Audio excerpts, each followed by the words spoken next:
Oh, hell yeah. This is Dubs OT. Can't wait.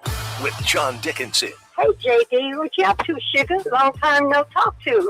On KNBR 104.5 and 680. Streaming live at knbr.com and on the KNBR app. It's Steph Curry. Time is on him. Bumped Curry. Three.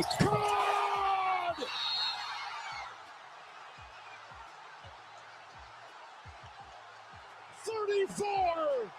34 for Curry. 34 for Curry, and the Warriors somehow pull a rabbit out of the hat in the fourth quarter, and they win over the Clippers. Steph finishes with 35. Final is 126-121 Warriors. We are here, and it is Dubs OT with JD here on the Sports Leader, the best Dubs coverage in the Bay. 808 KNBR, the number. 415-808-5627. Two things right off the top. And Greg Silver is going to join us momentarily, or at some point between now and whenever the heck we get off the air tonight. Appreciate everybody watching on YouTube and Twitch. I mean, what a game, first and foremost. What a game. The play-in tournament, we can debate good for ball, bad for ball, whatever. But for anybody that didn't want the Warriors to play this game, number one, or win it, number two, I mean, what the hell's the matter with you, for crying out loud? Right there. I mean, that is the case right there for why you would want the Warriors to play in this game and why you would want the Warriors to win this game. Point blank, bottom line, end of story. It is entertainment value, I think, at its core, and the Warriors find a way. One for the OGs tonight. With Steph and Curry, of course, leading the way for Golden State. How about Draymond Green with a couple of massive turn-the-clock-back possessions defensively down the stretch here? And the Warriors, I mean, this game was seemingly, Warriors go down 10 and then cut it to 2, and then Warriors go down by 10 and then cut it to 2, and then go down by 11 and then cut it to 2, they go by 12, all night long. It felt like it was going to be that kind of a game, and the Clippers would have enough to push through. On paper, obviously, the team with maybe more healthy and available talent in comparison to the Warriors, but the Warriors just keep coming, and led by Steph and Curry, who had 8 points at halftime. 8 for Steph Curry. He winds up going for 27 in the second half. And you look up 11 in the fourth quarter. Al Horford, was that a Al Horford payback to Steph and to Draymond for game one of the 2022 finals? In the fourth quarter, he had a chase center where he almost single-handedly led the Celtics to a victory over Golden State. Al ran the clock back to early June of 2022 in downtown San Francisco with what he did in Inglewood tonight. And again, what can you say about Brandon Podziemski and Guy Santos? Up and down kind of a game for Podziemski, but it was mainly Podziemski and Kristaps Porzingis who kept the Warriors in the game and kept the game from being a blowout throughout the course of the first half here. So many heroes for the Warriors. The joint was jumping with Warrior fans by the end of the night. It felt like Intuit Dome was resembling more old Oracle Arena than anything that a Clipper fan would be proud of on this night. But the Warriors, again, I think one for the OGs tonight in Steph, in Draymond, in Al Horford, with the huge three-point makes. Warriors end up with 19 three-point makes, and so much of the question coming into this one was who's going to be the player that comes along for the ride with Steph. It was going to have to be Steph, and I think everybody agreed Steph was going to have to lead the way in a major way. But then who was going to be the others? Could the Warriors find the second, third, fourth guys that it may require to not only hang in the game, but ultimately win it? And throughout the majority of the night, it appeared as if the Clippers were going to be the team that had those guys. Ben Mathurin ended up with 23. He ended up leading the Clippers in scoring. Kawhi had his usual 21, although he didn't have 35. Darius Garland had his point totals, but the Warriors got the 35 from Steph.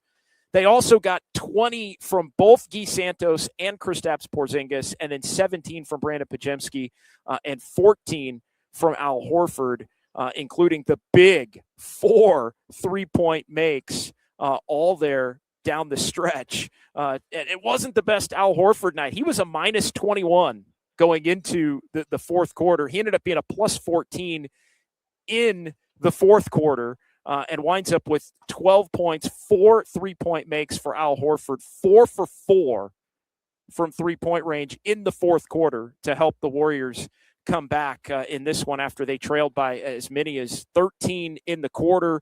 Looked like it was going to be, all right, that's a wrap.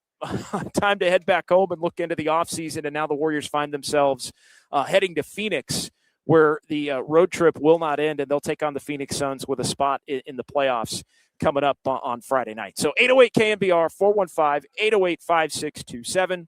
That is the number to jump in and join the conversation. Dubs OT with JD here on the Sports Leader. We'll get to the phones here in just a moment. Again, we will have a Greg Silver sighting at some point here between now and whenever we get off the air and get off of YouTube and all of that.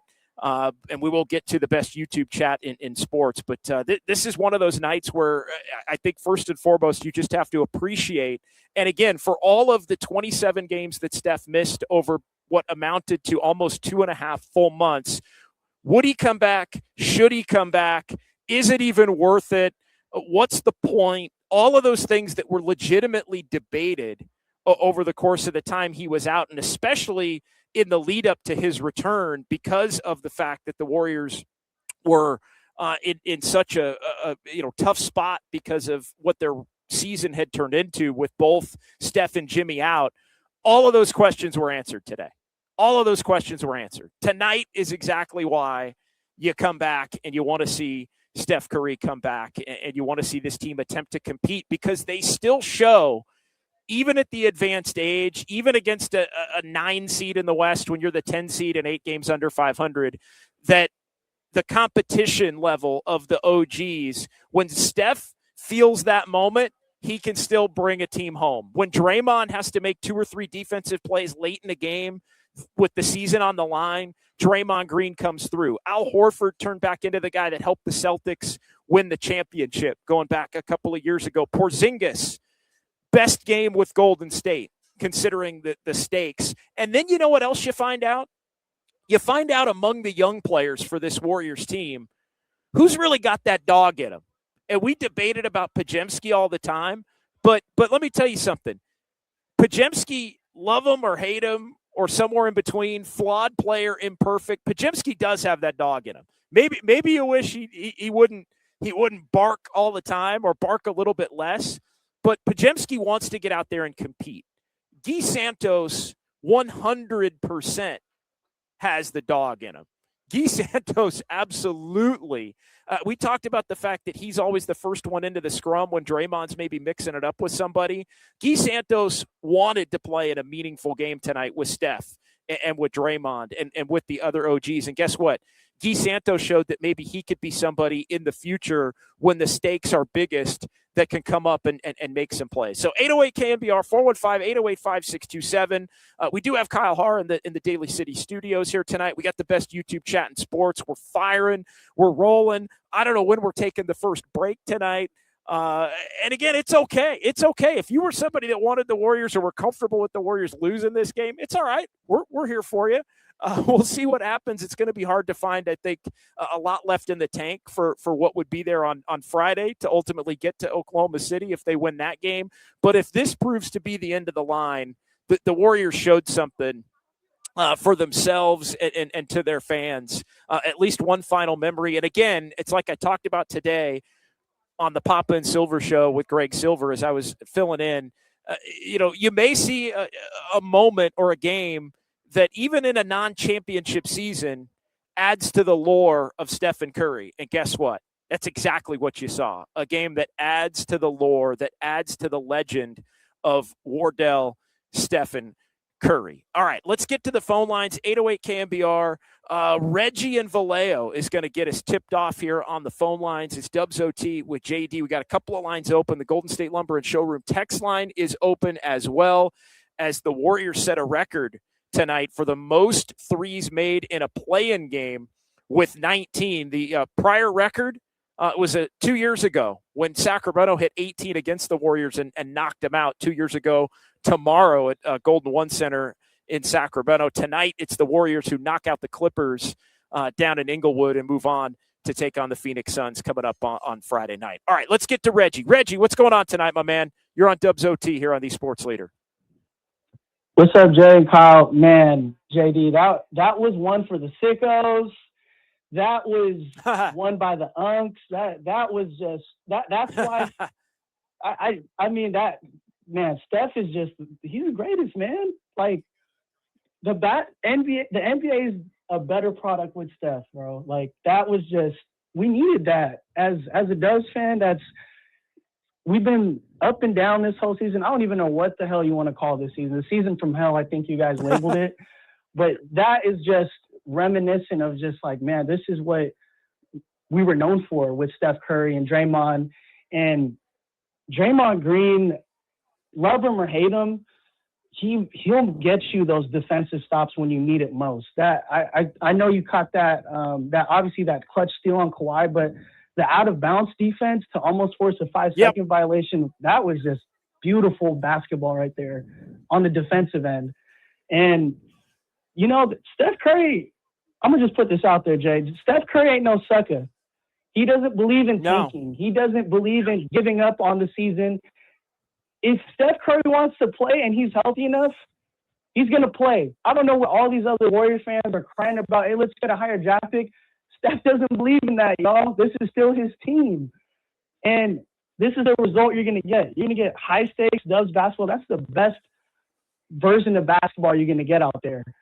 Al Horford, the supporting cast, I heard you talking about Pajemski and Guy Santos, and you stole the words out of my mouth, Jay. I think this was almost like a tryout game to see who's going to be on the team for next season, to see who has that dog in them. You know what I mean? Because there were a lot of, you know, really dark moments in the game where we thought, you know, let's wrap it up and let's start going back to the whiteboard and seeing who we're going to keep.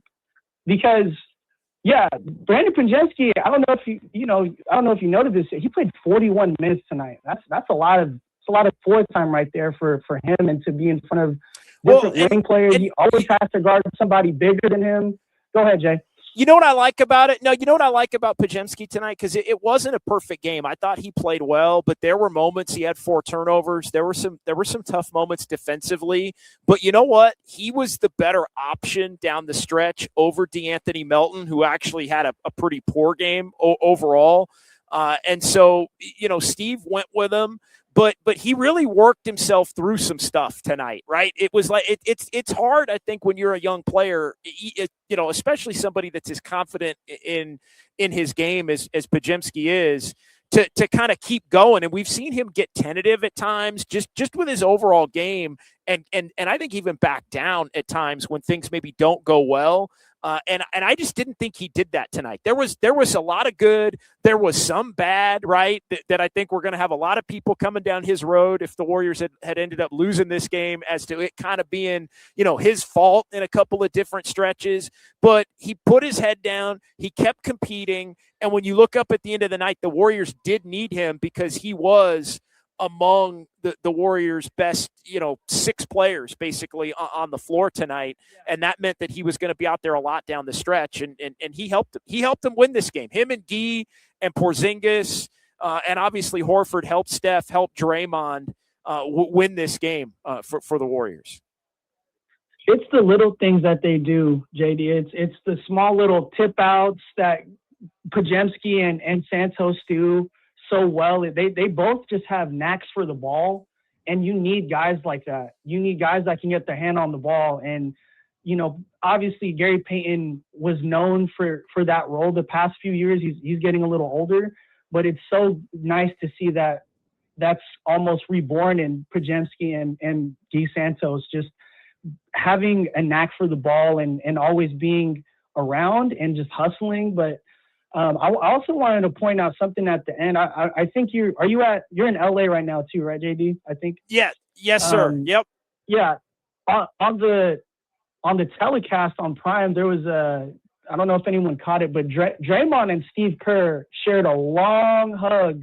Oh, yeah. And I don't think I've seen that all year. And I just wanted to highlight that because they've had, I forget which game, JD, but you called it out where they got into a really big argument. I think Draymond had to excuse himself, but that's just something I wanted to highlight because they had a weird season together. Draymond, Steph, and Steve Kerr. That was a cool moment, I think. And obviously with Al Horford being so old and, you know, is he going to come back? I think he showed us he still got it. But I was really concerned about DeAnthony Melton. Like what you said, Steve Kerr went with pods down the stretch. I wanted Porzingis out there a little bit more. Is he on a minutes restriction? I think he only played like 28 minutes, but it was basically under 40. All those guys, Horford, Steph, Porzingis, they were all kind of on an under 40 minutes restriction, but I don't think they really wanted to play. I don't think they really wanted to play Porzingis more than maybe about 25 to 30. And I think what ended up happening was Horford went in there and Horford hit the 4 straight threes. And so Horford just kind of kept the spot there when maybe Porzingis would have played a little bit more had Horford not done that down the stretch. But yeah, the minutes restriction was basically nobody's playing 40 among the old guys. But then you look up at the end of the night, they were able to adhere to it. Steph ends up 36, Draymond 35, Porzingis only 28, and then Horford 22. So they got through it with what they had. And now we'll see what they've got left in the tank on Friday. Yeah, Jay. My last point was obviously this is nowhere near sustainable. I mean, we go to Phoenix, let's say we win or we lose, whatever. But I mean, Steve Kerr has caught a lot of flack, I think, too, throughout Dub Nation and people hating on. This is who he's got to work with. Half of these guys are never healthy, and he's got to play a couple of G League guys, but so what? This is who he has, and you can't blame him. These guys are competitive, right? But in my perspective, I think the Clippers were way more talented than the Warriors, like just in a roster perspective. But yeah, JD, I just think with the fight that they had, hustle will always beat talent. No question. I thought, tonight, I mean, I said it to people all day, what people asking, what do you think of the game? What do you think of the game and the matchup and all this? And I just said flat out, Reggie, I thought that the Clippers had more good players available to them that were healthy and that the Warriors were going to have some guys maybe step up that you weren't anticipating.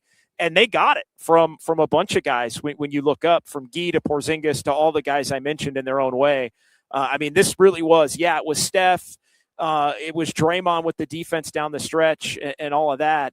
But it also was, I mean, again, it was Guy 20, it was Porzingis 20, it was Podziemski 17 and doing a little bit of everything and absorbing the 40 minutes. And it was Horford with the 4 threes in the fourth quarter predominantly. This was a Horford, Curry, Podziemski, Porzingis, Draymond Green, Guy Santos win. Peyton had a few key minutes too and ended up being a +8, but it was those guys who brought the Warriors home in this one. So yeah, no doubt. Last thing, JD. One last thing. Does Kawhi come to the Warriors after his comments? I mean, maybe. He was throwing a lot of flowers, Jay. He was throwing us a lot of flowers, and he was usually few words. It seemed like he was. I mean, I know people were joking online that, it felt almost like it was an introductory press conference that we'd be, seeing in July when he's stepping up to Chase Center at the podium there. So no, there was something going on there. So we'll see. But yeah, I mean, you look at how good Kawhi still is. If he can stay healthy, and again, it's always about health. If he winds up free, I think the one thing we know for sure is that the Warriors are going to try everything they can to potentially get him. Thanks, Reggie. Thank you. Appreciate it. All right. 808 KMBR 415-808-5627. The number. It is Dubs OT with JD here on the Sports Leader. Kyle, let's jump in here. We're going to have, if we have Greg, is he on the phone? Is he on the? Yeah, we do have Greg. He is on the phone. He's on hold right now, so he can't hear us. But if you want to go to him next, we can. Yeah. Okay. So he can't jump in the stream. I was hoping he could jump in the stream at this point. So, all right, let's bring him on. Let's get to Greg Silver here via the phones, and then we'll get to the chats here on Dubs OT. Warriors win 126 to 121. They are on to Phoenix as they get the job done in LA. They beat the Clippers tonight and survive in advance. What it's about in the play-in tournament as the 10 seed, and they'll try to see if they can do it again in Phoenix to earn a date with the Oklahoma City Thunder. What's going on, Greg? What's going on, guys? And I want to make sure we give everybody else a chance to sound off tonight. So not here to hog the airwaves by any means, but we've been doing a lot of shows together, JD, and we started by doing shows of Dubs OT, and there really wasn't a season quite like this one. But I heard you say it right off the top, man. If there was any questions as to why Steph Curry would have wanted to come back in this season, man, they got answered loud and clear in, you could say play-in game all you want. That still, to me, was an all-timer for those OGs. It was, and again, they showed everybody, and I know Steve Kerr said this, and we'll play the audio in the post game here at Intuit Dome here for one night. We're champions again, right? And of course, this team's not going to win an NBA championship, but the guys that did have the championship experience in Steph and Draymond with the Warriors, obviously Steve, who I thought coached his ass off in the game tonight, and then the guys they brought over from the Celtics, Porzingis via Atlanta, had helped the Celtics win the title a couple of years ago, and Horford, we know because we've seen it, what he's capable of in those big games, including one of the games the Celtics beat the Warriors in the 22 finals with the 4 3-pointers, I think, that he hit in the fourth quarter of that game to help the Celtics steal the opener of the series. And he does it again tonight. Tonight truly was a game where the guys who have been champions showed, Bruce Bochy would say this for the Giants. I think he coined it champion's blood, right? Once you've got guys that have not one, but a couple, and know what it takes in those biggest moments, and we know who those guys have been for the Warriors, the champion's blood can come out in the big moments. And I think we've seen it, in Game 7 against the Rockets last year. We saw it in Game 1, I think, against the Rockets last year. We saw it in Game 7 in Sacramento a couple of years ago, where that team really didn't have a lot left, but Steph rises to the occasion in that environment to carry them to the victory and advance before they ultimately got beat by the Lakers. When you get certain players in certain moments, Greg, the best of the best come out. And I think that's what we saw tonight from the guys who have that title experience. It was truly, to quote Bruce Bochy, it was the champion's blood coming out in the Warriors for at least one more night here. There's no question. And I heard you talking about Podziemski and Porzingis and Horford and Guy Santos, and all those guys deserve their credit for tonight. There's no question about it. But what this came down to, and why we're even talking about them having another game to play this season, is Steph Curry, Draymond Green, and Steve Kerr. Draymond, that second half and what he was able to do defensively, that's as dominant and brilliant of a half as I've seen in a long time from him. Steph Curry, you run out of words at a certain point, but I was tweeting old head demons when he hit that three to take the lead in the final minute and go ahead. Draymond generating those steals, Podziemski cashing in off of the goaltend, and Steve Kerr, he pushed the right buttons. He closed with the right 5 right there. And I heard your last caller talking about this too, but those three individually have had a really, really challenging seasons all in their own way. And I saw the video you put up there of the hug that Steve Kerr and Draymond Green shared after that one. You asked me earlier today when we were doing the show if this could be the last best chance that the Warriors have at being a playoff team. And I said earlier that if the answer is yes, that's a massive failure on the part of ownership, the front office, and everybody responsible for constructing a roster in 2026. I think that couldn't be even clearer right now when, sure, they're one game away from being in the playoffs, but we all know that this isn't a championship team, and that's not what tonight was about. It was about showing that there was a reason Steph Curry wanted to come back. They all wanted to do it for each other. They've never been the type of team to lie down, back away from a challenge. even enter the world of tanking like a lot of teams did this year. And so next year, when theoretically you could get Jimmy Butler back, maybe it's a full off season of Kristaps Porzingis with Rick Celebrini. There are a lot of decisions to make. We'll see what draft pick they get. But the larger point and the larger message is that as long as those dudes out there who will be Hall of Famers one day are capable of playing basketball, they're going to want to do it in the most adrenaline-wrenching moments, the most stressful, high-intensity games that you possibly can have.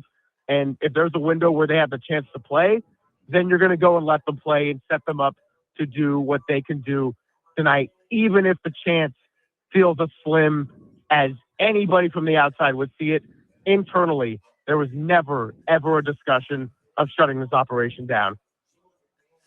No doubt. And tonight's a night where you see why, right? Tonight is a night where we don't know what's going to happen on Friday. That's going to be because of how taxing and emotional tonight's game was, I think instantly becomes more difficult on Friday night, let alone if you can win that game. But you know what? In some ways, I think the people that were kind of hoping the Warriors would tap out and somehow, make their way into the offseason and try to, get that clean slate that they're going to need to try to improve the rest of the roster and all of that.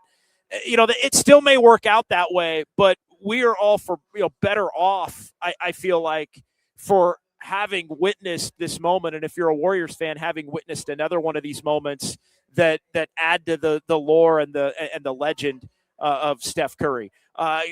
Final thoughts on any of that, Greg?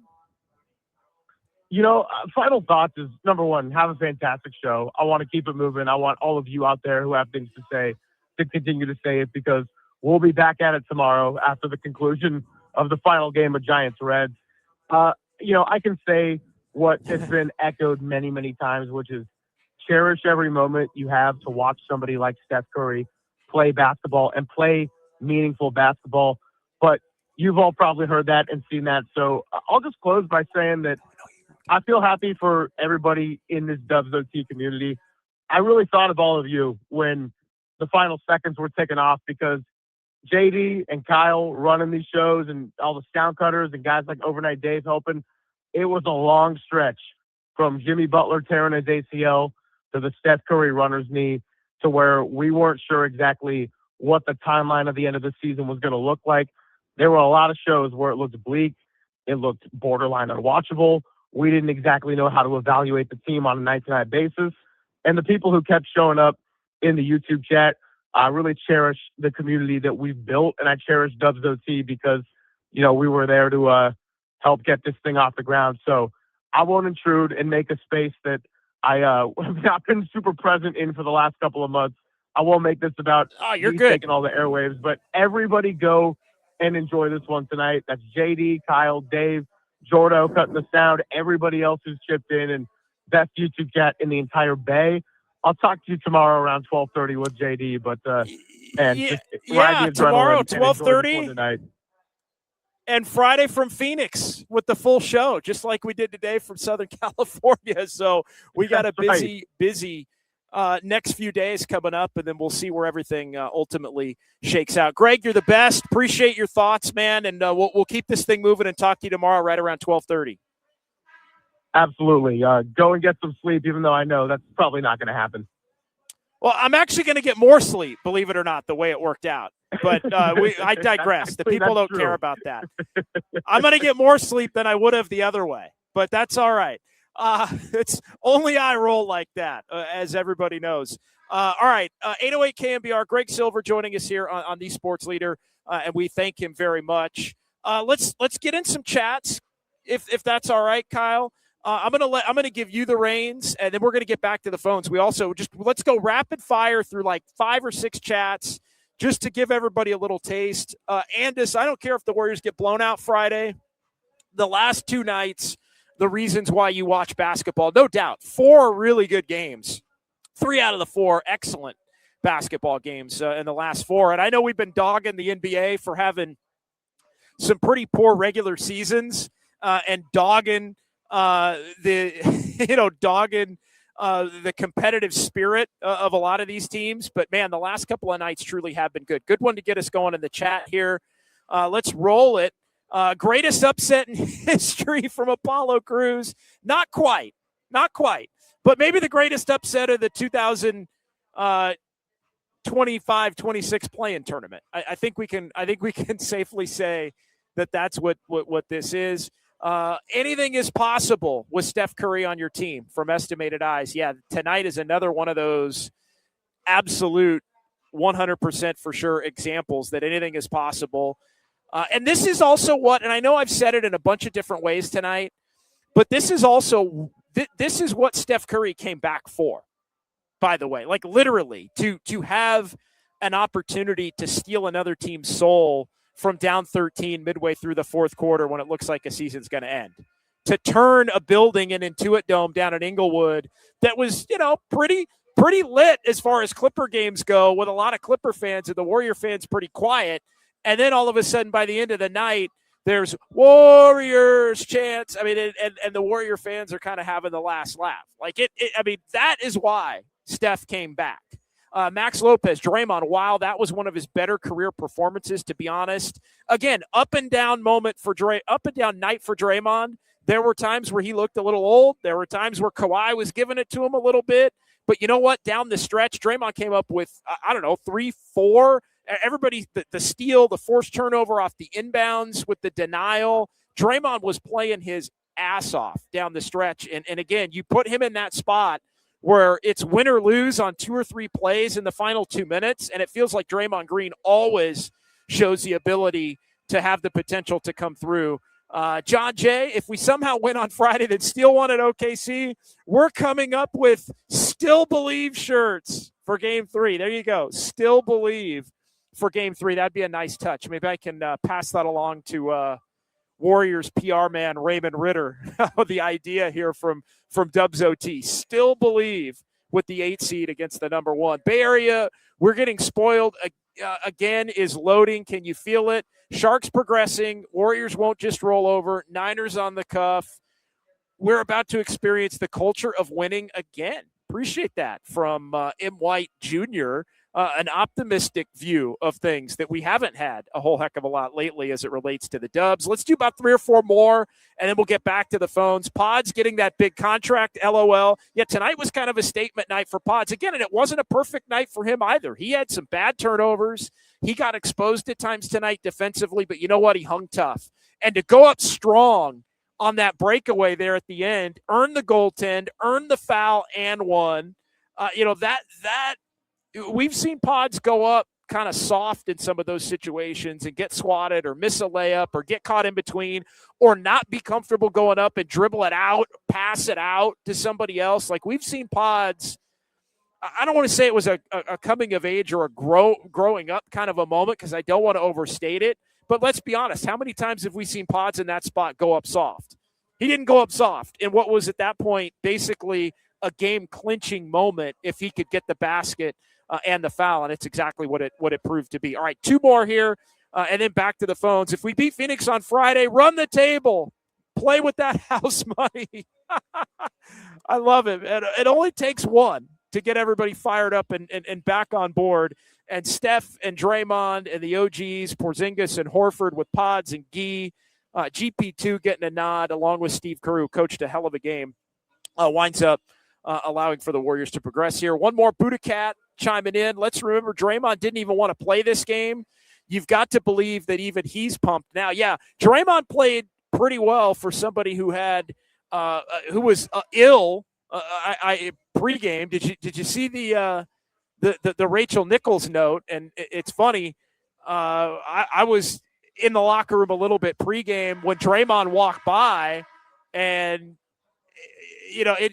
he was less than 100 tonight. And I know one of the things that is going to be talked about also is the connectivity of this group. We joked about the 5 days in LA and the LA flu and LA being the gateway to Cancun. But Steve Kerr did share pregame that the whole team went to Draymond's house down in Southern California and was able to just kind of hang and have a meal and hang together and really kind of bond over the course of the weekend. And so it wound up being one of those kind of memorable things that I think guys will kind of hang on to. But yeah, he was sick to be sure tonight in this one, but he was able to grind through it. All right, 808 KMBR 415-808-5627. It is Dubs OT with JD. Let's get back to the phones. Let's get to Danny up in Vancouver, who is next here on the Sports Leader. Hey, Danny. Hey, JD. I know I'm not supposed to swear, but OMFG. What a game. Absolutely. Well, you can say unbelievable. That. Pardon me? Yeah, I know. I said you can say that as long as you don't say it. We're all good. Okay, no problem. I didn't want to disrespect you. That was so much fun. I feel like so. First of all, I couldn't agree more with you and Andes. I think Andes made the comment about it sort of validates or vindicates the NBA's play-in tourney. I mean, there were 4 fantastic games. 3 out of 4 were absolutely incredible. The Philly Orlando game wasn't quite as close, but absolutely incredible games. I mean, just selling the game. I was watching the game. I thought, they got off to this horrendous start, and they come back and Clippers kept answering. And I just thought, you know what? And the turnovers were piling up and the sloppy plays. And I thought, I was preparing myself for the loss, JD. I thought this is a perfect microcosm of the season, this game right here, with all the turnovers and all the missed opportunities. But, they hung in, they kept answering back. Again, I still thought, between Garland and Kawhi, they were just going to take control of it at the end, and it was just going to be another loss. But the Warriors just hung in there and kept fighting. And I think at one point, JD, I'm curious if you thought, I think they just broke the Clippers. I just think the Clippers thought, oh my God, we can't shake these guys. And they kind of melted down a bit at the end. It totally validates Steph playing. I mean, how could just imagine if you couldn't see a performance like that. I mean, it was so incredible. Dre was absolutely massive. And, it was just so much fun. I really think they have a shot now to beat Phoenix and go to the playoffs. I mean, we know they'd be massive underdogs to Oklahoma, but who gives a crap right now? I mean, it was just fun. And if we could, and I agree with what you said a while ago, if this is why you play it, because if they can win it, they absolutely had a chance to win it. You can go a little bit of run, and it sets it up for next year. It really does. So I'm really happy about this, and we'll be on to Phoenix, and maybe we'll sneak through. And I'm glad I didn't have to say goodbye to you today, JD, for the season. So, anyways, thanks for a great show. Look forward to your comments. Yeah. No, thanks for the call, Danny. Appreciate it. As always, Danny's line open, 808 KMBR 415-808-5627. Look, if they go out on Friday night in Phoenix, they will be better for having still won this game tonight. There will be a benefit in what has been basically a lost season completely for the Warriors. There will be a bright spot, a memorable one after January the 19th when Jimmy Butler ended up going down for the season. And honestly, I think there is something to be said for the Warriors being able to have that to show for. Do we still have Ben in SoCal, or do we lose Ben? All right, we got Ben, 808 KMBR. Let's keep it rolling on the phone lines. Ben, you're on Dubs OT with JD here on the Sports Leader. Best Dubs coverage in the Bay, and we're rolling here. Warriors win this one 126-121. What's on your mind tonight, Ben? Hey, so JD, I was actually at this game. Awesome. Yeah, What did you think, man? It was. So I actually haven't seen Steph live since like 2015 back at Oracle in a game against the 8-seed Phoenix Suns, in which Harrison Barnes hit a game-winning layup with 3 seconds left. That was the last time I saw Steph live. But seeing him today, man, that was just incredible. It was worth every minute of it. Now, the weird thing about this game was the tickets I booked actually happened to be where the wall was. So I got there. So you were in the red wall. Shirt. Yeah. Did they make you wear the red shirt? Warriors shirt, and they tried to stop me, and then they told me that I had to wear a Clippers shirt in order to sit there. But I was still rooting for the. And what did you do? So you put on the red shirt. So you put on the red shirt and then rooted for the Warriors. Yeah. Well, what did you? That's hilarious. Number one. Number two, I'm wondering what they would say if you. And obviously, you bought the ticket specifically in that section. I'm wondering what would they have said if you had just said no? Would they have found you another spot, or would you have just been not allowed to stay in? That's pretty amazing. Were they getting kind of serious with you? They were like, "Sir, you cannot sit in this section with that shirt." And I'm like, I don't. Well, That's this is hilarious. all I have. And they're like, you gotta have to wear a Clippers shirt, or else you can't sit here. All right.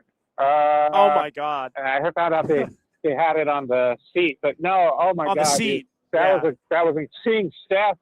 It's kind of funny too because it's so entertaining. But as we got towards the end and Steph was still out there, I'm thinking this is the moment for Steph to hit one of his dagger threes, and then next thing you know, he buries that one that puts us up.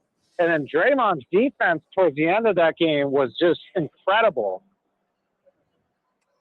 It was. The stop up at the top and then the stop on the inbounds were two of the best defensive plays, and there were a couple other ones. I thought the Warriors played some exceptional defense in terms of trying to double Kawhi and get the ball out of his hands and then rotating on the back end. They were giving up a lot of open threes throughout the course of the game, and Mathurin really hurt them, hit 5 of 6 from three-point range, but they were much quicker, I thought, in their rotations down the stretch, and they were making it. The Clippers were used to just kind of keeping it moving, and they were getting an open look, and the Warriors really forced them into some more difficult looks, down the stretch of the game, and forced them into a couple of turnovers that allowed for the Warriors to eventually get the lead and get the clinching bucket on that goaltend with Pods. Yeah. Yeah, and Horford, too. He hit some big threes, and I was like, what? 4 threes. I remember, in the early part of the season, he was really struggling to get his groove going, but he was locked in this game.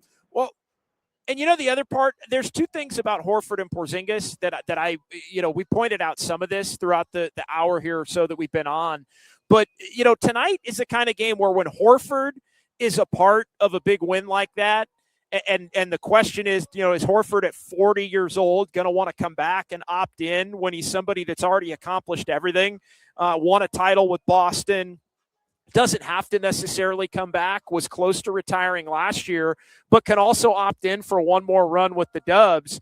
For him to be as big a part of that comeback with the 4 3-pointers in the fourth quarter, to be a part of Steph kind of having one of those moments and Draymond doing what he did, I think for him and Porzingis both, to be as big of factors as they were in kind of feeling what that special feeling is when the Warriors can win one of those big elimination style games, I think it actually bodes well for both of them choosing to be able to stay. And look, it's not as if the Warriors aren't going to have a lot of work they still have to look to do to the roster for next year, but I think everybody would agree, even if you think they have to get younger in some other areas, having both those two bigs back on the roster are kind of a game changer, even at their age, given what they've had in terms of the center spot. Even during the dynastic run, they haven't had two players like those two.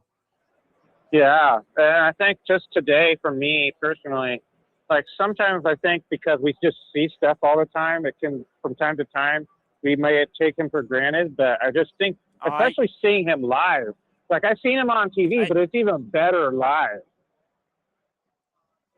Totally agree. And look, I'm not going to argue with anybody, Ben, and thanks for the call, man. Appreciate you. Enjoy the rest of your night. I'm glad you had a good time at the game. Are you going to keep that Clipper shirt forever, man, as a memory? Are you going to keep that Clipper shirt and have it remind you the rest of your life of what the Warriors did when you were wearing your Clipper shirt, but the Warriors were going to town in the fourth quarter?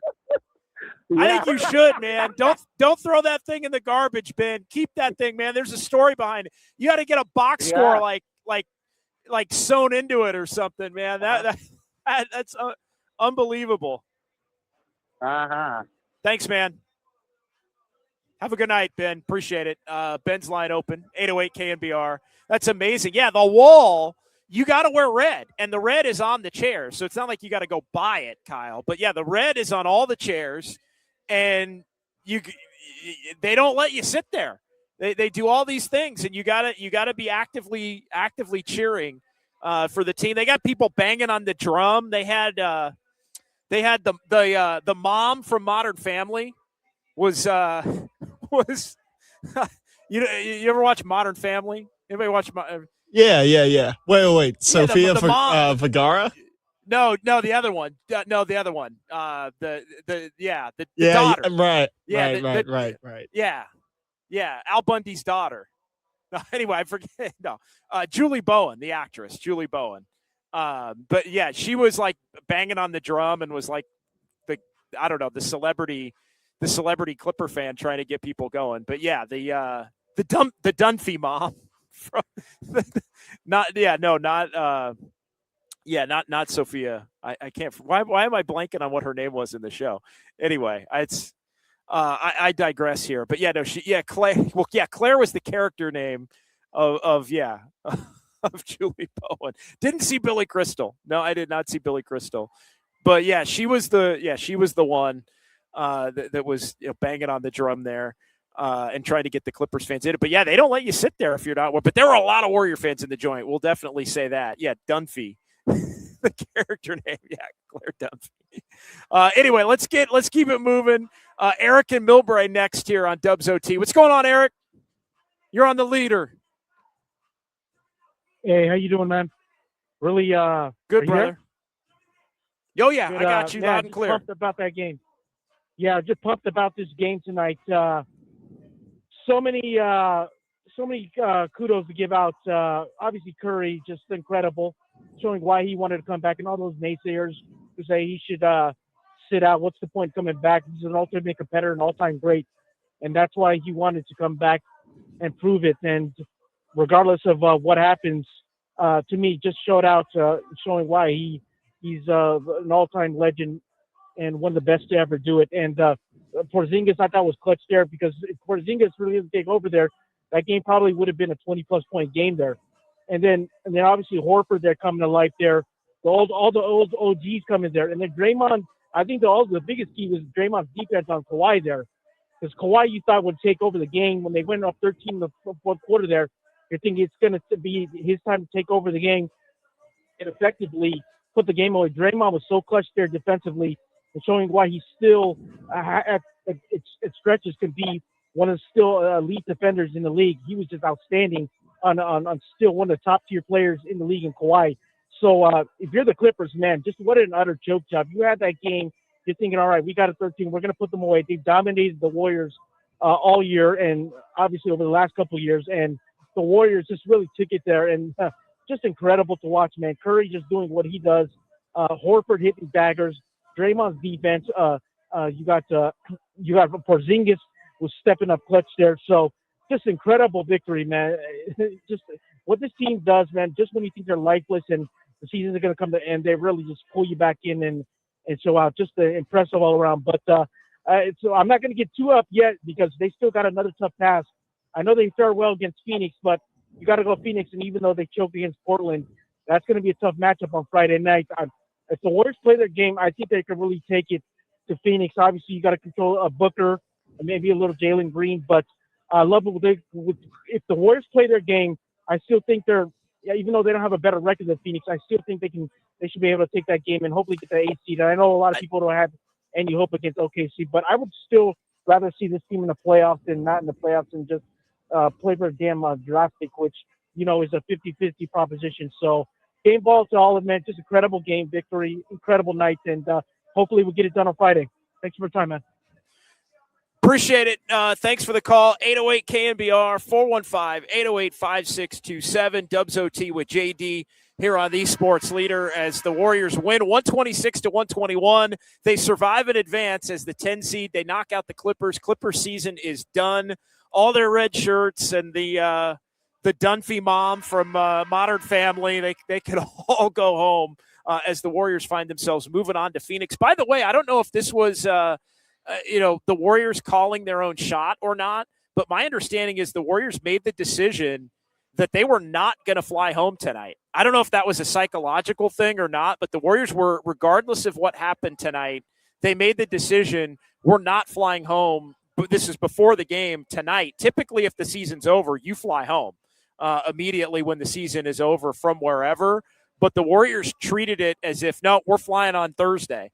And that's typically what you would do if you're going from one city to the next game. You would either fly that day if you have or that night, or if you have an off day in between, you would make the flight the next day. So the Warriors made the decision, nope, we're flying, and especially a short flight too, especially, if the season's over, you could fly back, and heck, they could be home maybe before we're even off the air if they wanted to do that. But nope, they made the decision. Again, they were told pack for 12 days. So we'll see. We're 2 days away from that 12 days hitting here as the Warriors look to push through and advance to the playoffs if they can beat Phoenix. And look, we talked about the Warriors beat Phoenix 3 out of 4 this year, and even beat them shorthanded going back to February and the night of the trade deadline after the Jimmy Butler injury, and while Stephen Curry was out as well that first week after Steph went down there at the end of January. Let's continue. Let's get a couple of more chats, Kyle, and then we'll get back to the phones.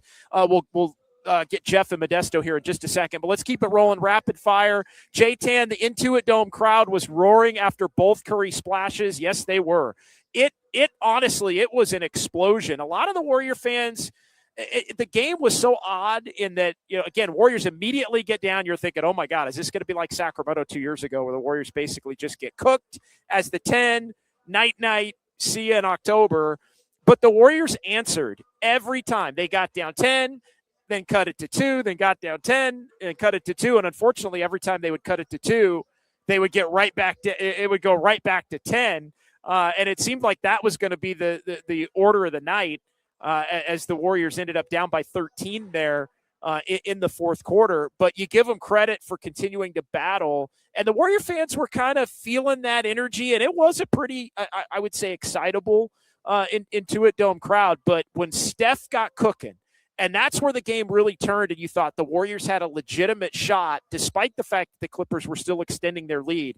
When Steph got cooking in that third quarter, after having 8 in the first half, and he ends up going for 16 in the quarter, you thought, this is going to be one of those nights where Steph's tough to close out.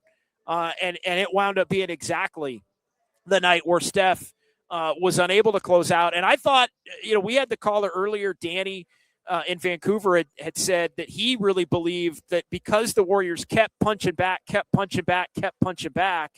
that eventually the momentum swallowed up the Clippers and it moved to the Warriors' advantage, and they were able to get on that final run to put the game away. But let's not forget, Steph with the 3 at 117 was basically what amounted to the game winner. The Warriors tacked on the and one after that with pods and some free throws to kind of close it out. But that was the one when the game was tied at 117 there, with Steph giving them the advantage with what it was about 50 seconds to go there. Let's keep it rolling. It was roaring, though, for sure, off of the Curry buckets late. Question is, JD, did you pack enough for 12? Well, for me, it's only 9. For me, it would only be 9 because I wasn't on the first part of I was in Sacramento, and then I was home, and then I was but not for the game 82 game. We did that one from the home studio. So it was 9 days. And the answer is yes. Yes. The answer is yes. And now we're digging deep into that. Clips led most of the game until the fourth. JMU says, when old man Horford said, "No, I'm not done." That's right. Yeah. Big Al. I mean, if he hits 2 of those 4 that he hits, we're probably talking about the Warriors going home right now, and we're doing the postmortem on the entire season and trying to make sense of what this team's going to have to do. That now gets put off at least for 48 hours. Let's do one more, and then we'll get back to the phones. 808-KNBR, 415-808-5627. Dubs OT with JD here on the Sports Leader. I thought this would be the last Dubs OT of the season. It will not be the last Dubs OT of the season. We will be on Friday right around 9:30, same time, same channel, on the radio, taking your calls and your texts and your chats. We're here for you. And yeah, it was looking like it was going to be the final Dubs OT, but not meant to be, as the Warriors able to rally and get the win. And my goodness, 43. The Warriors go for 43 in the fourth quarter. They outscored the Clippers. Believe it or not, Kyle, the Warriors won. And I don't know if you noticed this. The Warriors won the second quarter, third quarter, and fourth quarter. It felt like the Clippers were the better team all night. They were up 9 after 1. They kept pushing the lead back to 10 every time the Warriors would cut it down.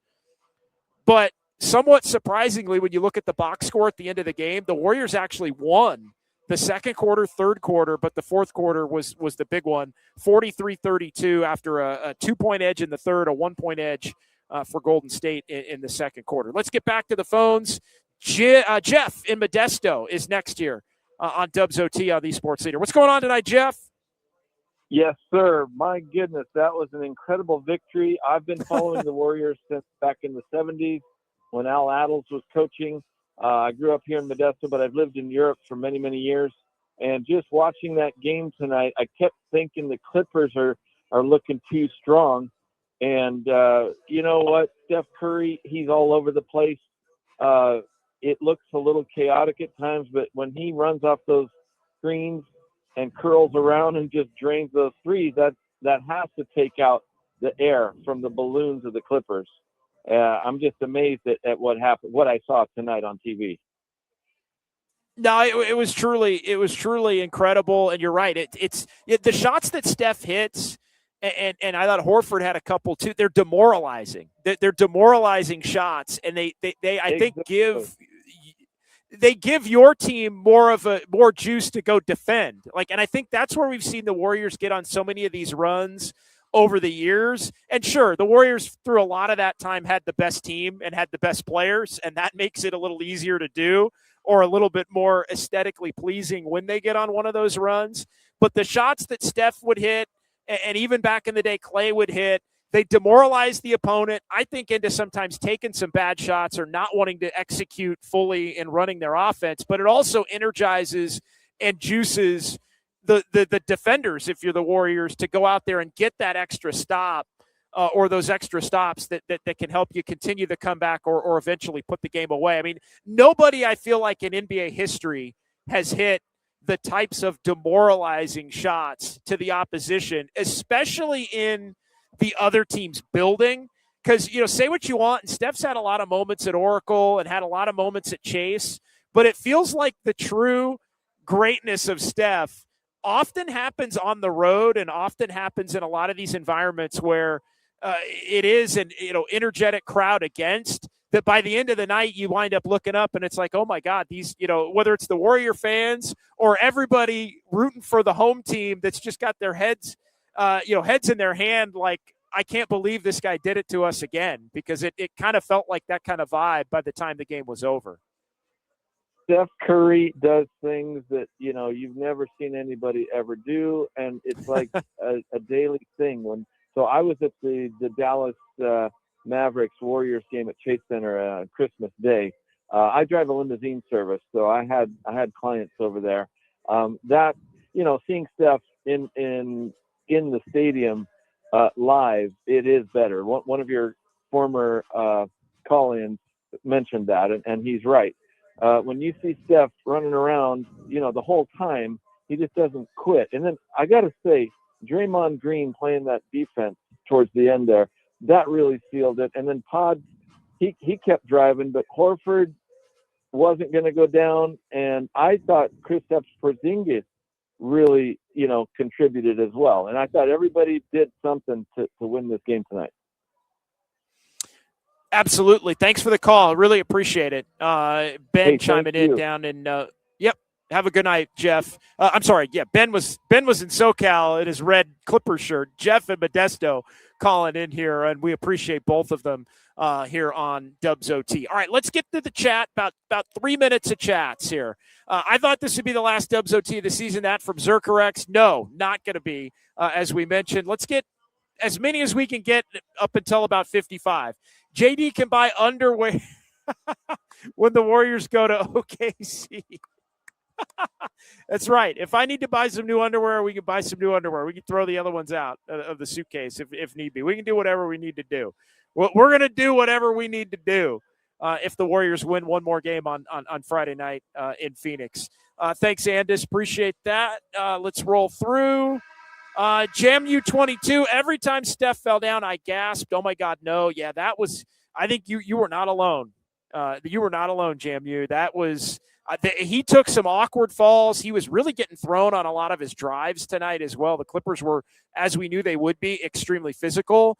And and at times, he went to the locker room into the first quarter, and everybody's like, what's going on with Steph there? It didn't look like he was hurt necessarily. I don't know what ultimately happened in that stretch, but there were some moments where I think a lot of people were really holding their breath as it relates to Steph. But he came out of the game okay.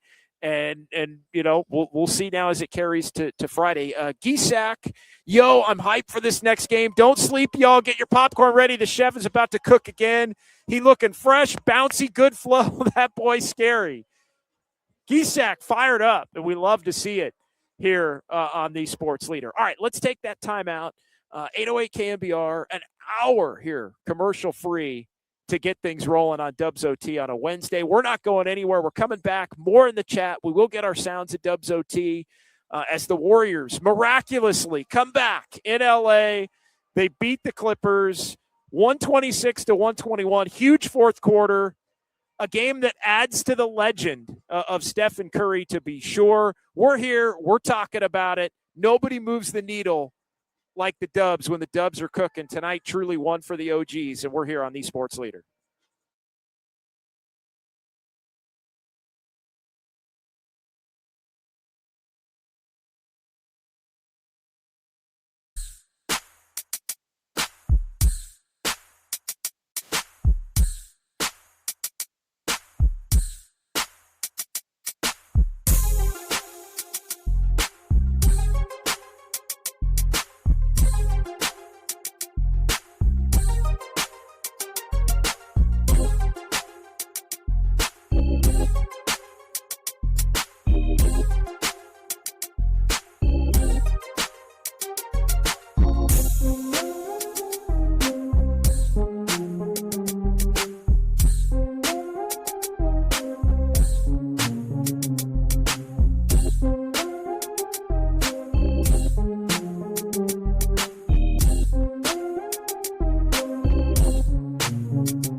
Dub Nation, this is the real and inside story on Warriors basketball. Dubs OT with John Dickinson continues. Streaming live at twitch.tv/thesportsleader. 50 seconds to go. Golden State up by 3. They've trailed by as many as 13 points tonight. The Warriors have knocked down 7 threes in this fourth. 7 of 10 from distance in the fourth quarter. Mathurin to inbound. Oh, look at the defense. Green, steal, Pajemski.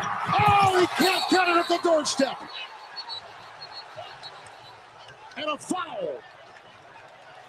And a foul.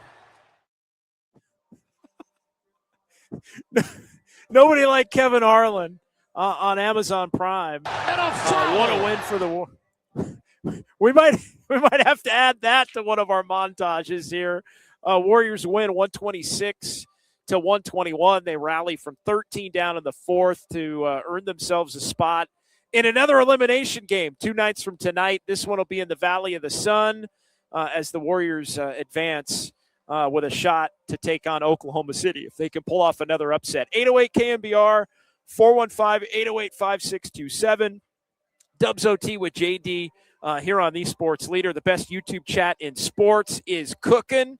The Golden State Lumber and Showroom text line. I'll get to some texts here as well as we get into the 11 o'clock hour and the Warriors surviving and advancing here. A couple of text messages.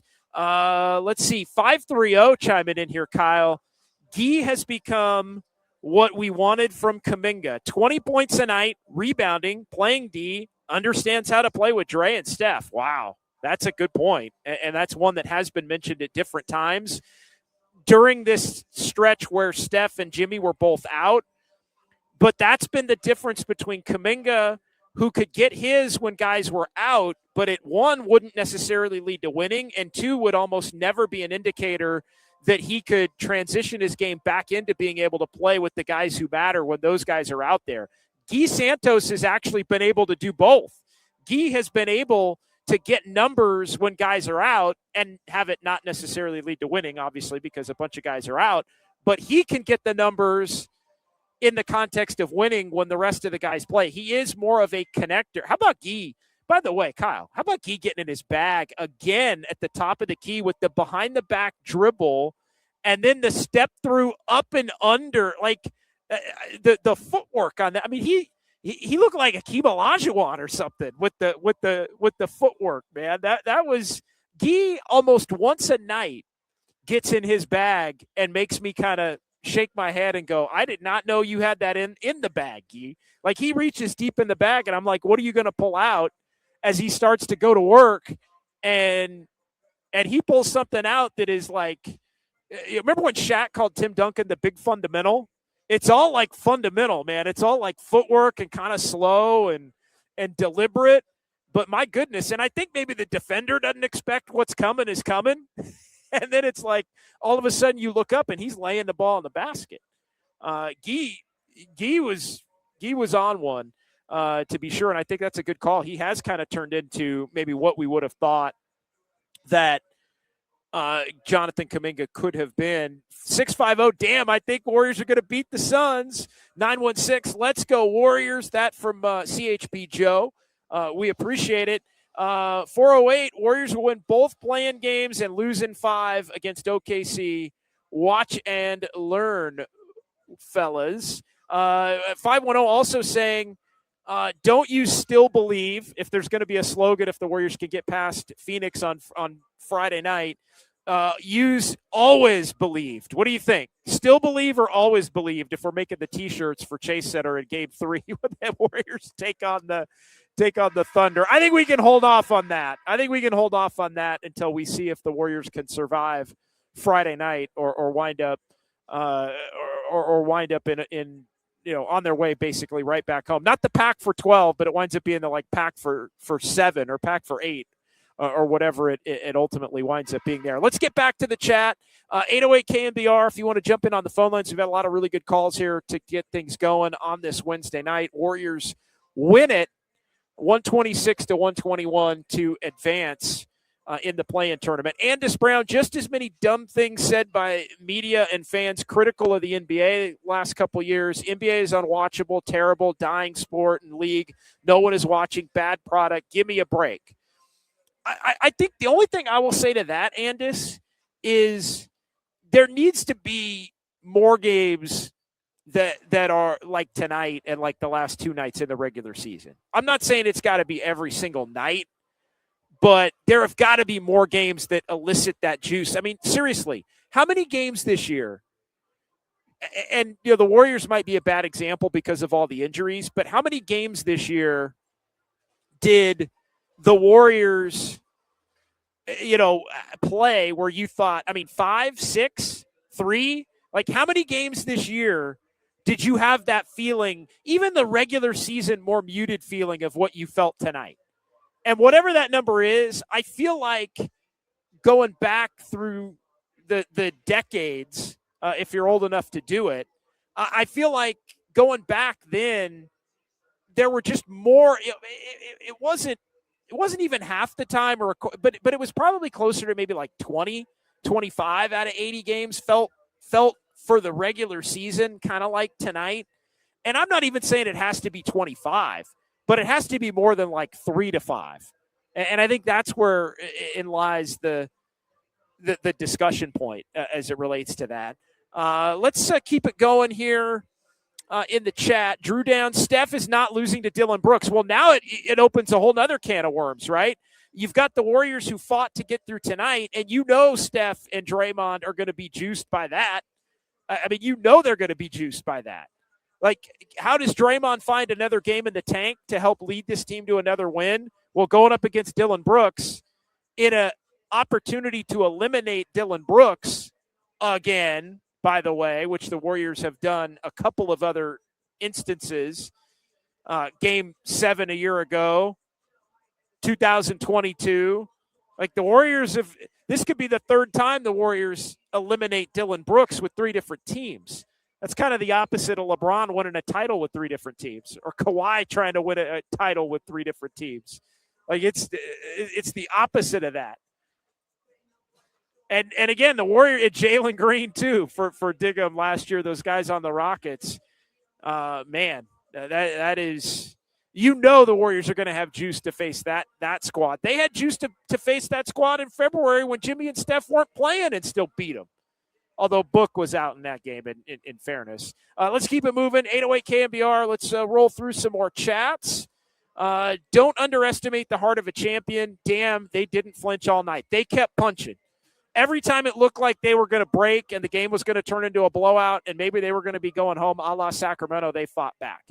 And you're right. The great Rudy Tomjanovich, the old coach of the Rockets back in the mid-'90s when Akeem and them won the back-to-back titles, never underestimate the heart of a champion, as the Rockets were standing there at center court getting the trophy for the second consecutive year. Yeah, champion's blood, champion's DNA, heart of a champion, whatever. It was on full display from the guys who have won the rings in their careers. And even the guys who had won rings but not with the Warriors, I thought, with Horford and Porzingis, it was there. And you know what else, as I said earlier, we learned who has a little of that heart to them, who sees what the guys who have won before are doing and is able to elevate their game in ways that can be complementary to it. And that's where I think you start to get into the Pods and you start to get into the Guy Santoses of the world. And even GP, who's a champion in his own right, one time.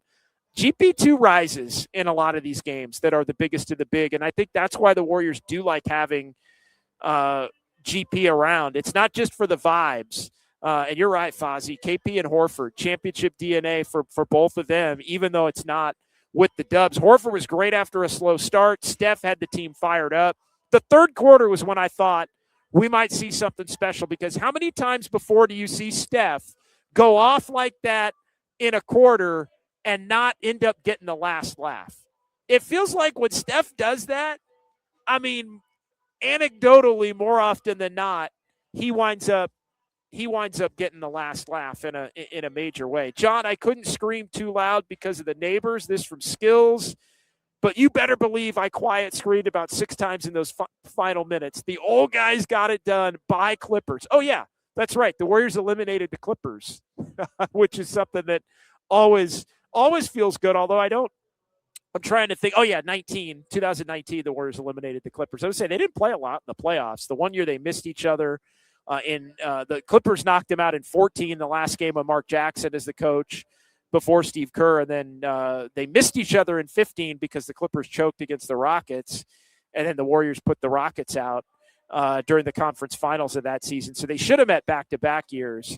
But, yeah, they played in 2019 when the Warriors dispatched of the Clippers in that series. Let's roll on here. 808 KNBR. Hey, Beer Man, I guess 2 games was enough to get their chemistry together. I stand corrected. Yeah, chemistry doesn't matter, right? When you just grit and grind and play hard through it. Diggum, what were you thinking when the old centers were trading threes in the fourth? Yeah, it's funny. You know what I was thinking? I was thinking how the guy that a lot of people wanted the Warriors to sign in Brook Lopez was hitting shots. And then the guy that the Warriors ultimately did sign, because in some ways they couldn't get Brook Lopez, or Brook Lopez ended up preferring to go to the Clippers over the Warriors. And it was like the 2 guys that were at the top of the Warrior old man free agent list, going back to last year. But yeah, no, but it was both capable. The one that was getting me tonight was Mathurin, who is not a center nor an old player. But Mathurin, and I think I even put this out there on social media, he is one of those guys that typically plays pretty well against the Warriors and doesn't play nearly that well against other teams, and certainly doesn't shoot the ball like he did tonight against other teams. God, I hate to sound like Fitz on a night where it was Amazon Prime Video exclusive. But the Warriors, part of the game plan was make Mathurin beat us with threes, and Mathurin was beating them with threes because he was able to hit 5 out of the 6 there. And it looked like he was going to be kind of the X factor as to why the Clippers were going to win the game. That was the one. Garland we've seen play well against the Warriors, and he did tonight offensively. Kawhi was really good. Kawhi was not spectacular tonight. Ended up 17 shots, 8 for 17. Kawhi was only 1 for 6 from 3. Kawhi Leonard ended up being a +6. And how about this? There were only 2 Clipper players tonight that were positive plus-minus. Kobe Sanders and Kawhi Leonard were the only 2 positive Clipper plus-minus players for the whole game. And you look up at the end of the night, and the Warriors found enough. The Warriors actually had more guys out there tonight who were positive plus-minus. And who led the Warriors in plus-minus tonight? You want to take a quick guess, Kyle? Oh, then this is actually good because I did not look at the box score yet. The obvious guess would be Steph Curry. Game high plus-minus was a Warrior tonight. There were 2 in double digits, but one above the rest. Any guesses in the chat as well? We can pop them in there. Don't tell me it's Guy Santos. It was Guy Wow. Santos +16. Guy Santos game high +16. Ended up with the 20 points that we talked about, as well as 6 boards, 5 assists. He had a steal. He has been turning the ball over when he's played a lot. He had 5 turnovers. The Warriors ended up with 20. I mean, that makes it even more remarkable. The Warriors won tonight, giving up 35 points off turnovers. 35. They had 20 turnovers, 35 points off the turnovers. Warriors did only have 3 turnovers in the fourth quarter, but they led to 7 Clipper points. When the Warriors were not giving the Clippers runouts in transition, when the Warriors were playing defensively in the half court, the Warriors were actually getting enough stops in the half court, but they were negating a lot of those stops with turnovers that were going back the other way and leading to easy buckets that were igniting the Clipper runs and putting the Warrior runs to bed as they were cutting it repeatedly from 10 to 2, 10 to 2, 10 to 2. Well, it ended up 13 to the Warriors in the lead on the Steph Curry 3 there down the stretch. All right, let's continue on in the YouTube chat. Again, if you want to jump in and join the conversation, it is Dubs OT with JD here on the Sports Leader as the Warriors win in the play-in tournament. We'll get our Sounds of Dubs OT coming up here in about 10, 15 minutes. We'll do our Sounds of Dubs OT, and I'm making the executive decision, Kyle. We're going to run this thing up to about not all the way to midnight, but probably up until the point at which we have to play our break to get it to midnight here on the Sports Leader. Let's get to another chat. Lots of chats tonight. Rich Ray, what a team win. Add Jimmy to that group, and we can win it all. Wow. I don't know about that, but and it will be hard to get Jimmy back into the equation in the middle of the year. It's going to be hard for this team to win enough next year to get to the point where it can just be Jimmy. And I know tonight's maybe not the night for that. Tonight is probably not the night to talk about that. And by the way, Kawhi, did you hear what he said about Dre? Hall of Fame defender, it was hard to even get shots up in the postgame. It was down the stretch, to be sure. And you know what Draymond's been doing? Draymond's been denied.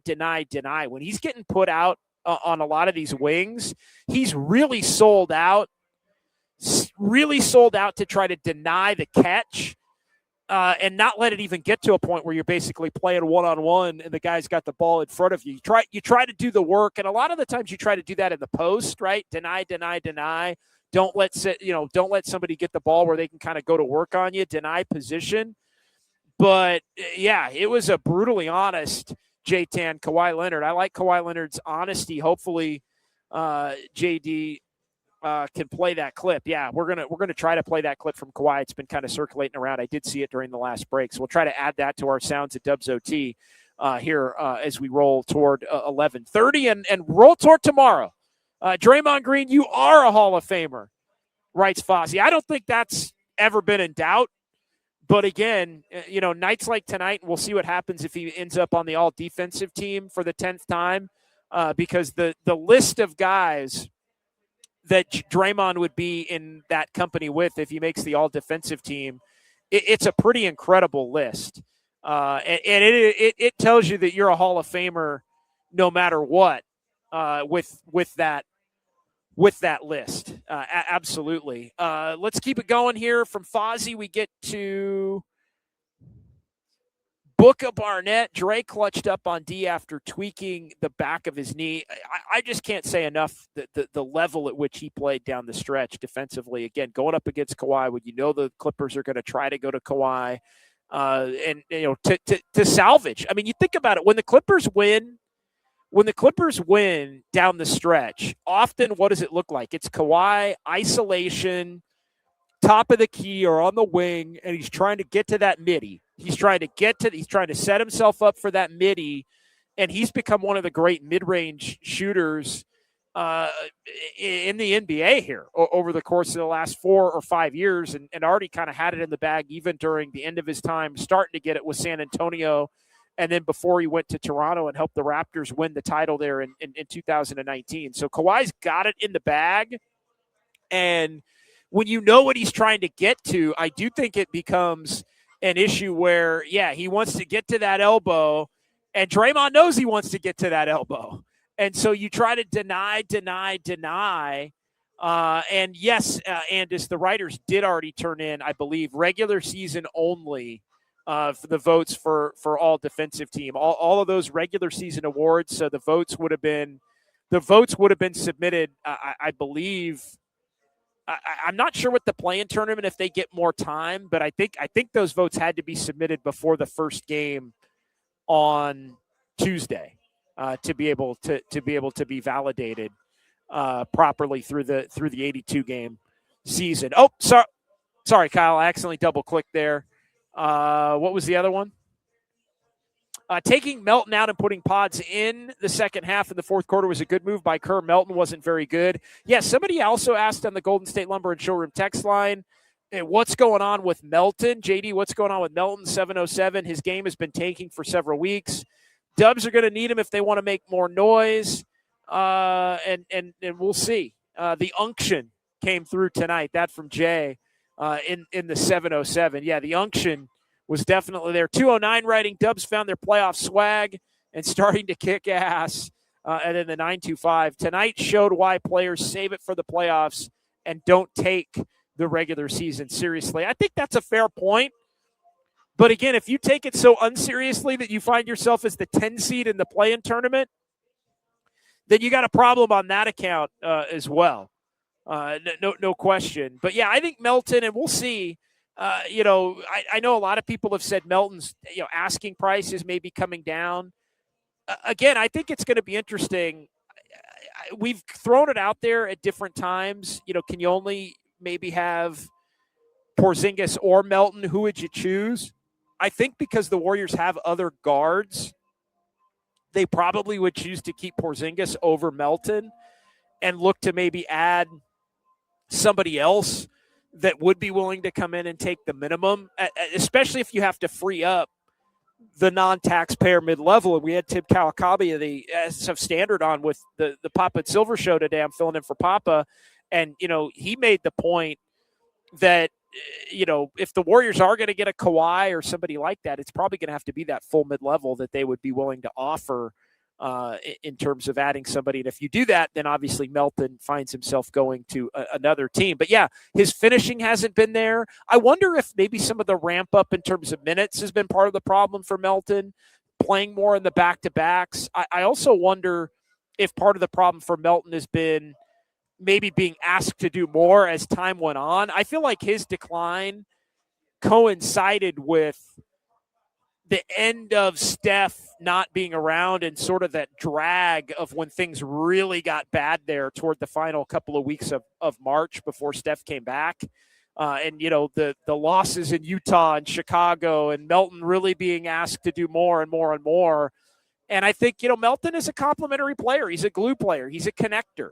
He's not somebody that's a carrier. And I think, Melton was playing well enough as somewhat of a carrier when the Warriors were playing well in February and the early part of March, that I think they were asking more and more of him. And I think it was, creating more scenarios where he was, making more mistakes. I mean, there are nights where he just doesn't have a shot. Also, there are nights where he misses a lot of layups and he can get to the basket but can't finish. But yeah, I think, a few people have said this, tonight wasn't his night. Hope he bounces back Friday. Dig him, just give something Friday. And that's kind of how it works. Maybe Friday it won't be a Podziemski night. It will be a Melton night. And that'll be, part of the reason why the Warriors have the ability to carry the night and win that game. But, yeah, it has not been the best for Melton over the last really probably month to 6 weeks as you look at it on the calendar. Mr. E-Painter, playing saving legacies. Tonight was the best case scenario for Curry KP combo. Dubs hope this happens again next year when Jimmy returns limp to the playoffs and try to conjure magic. I think they need one more piece. They need one more piece from the outside. Again, I don't know that it necessarily has to be a Kawhi, but I think they need one more piece. My concern is not what they can be if Jimmy comes back healthy. My concern is what are they going to be in January if they have to play half the year? Like, are they going to be 17 and 24? If Steph has to miss a month, it doesn't matter what you think you can be with Jimmy in the second half. It's what you almost have to look at it as two different seasons. Can you be good enough in the first half to where the second half actually moves you up to a point where you're in the top 6? I think that has to be the goal. May not be attainable, but I think that has to be the goal for the Warriors as they look at, and they're one player short that's not currently on the roster there. Joe Schmo, give them Butler and another dude, and let's see. Maybe they can make it. Maybe they can put heat on OKC. Again, I'm one step at a time. I mean, I was all prepared to come on tonight and talk about Steph dapping it up with the Michigan forward Yaxel Lindenborg, which was one of the more viral moments of the pregame. Steph gets done with his warm-up, and you've got Yaxel, who I think is in L.A. for the the Wooden Awards, as the top college players. And so he was at the game tonight and was down by the court watching Steph warm up pregame.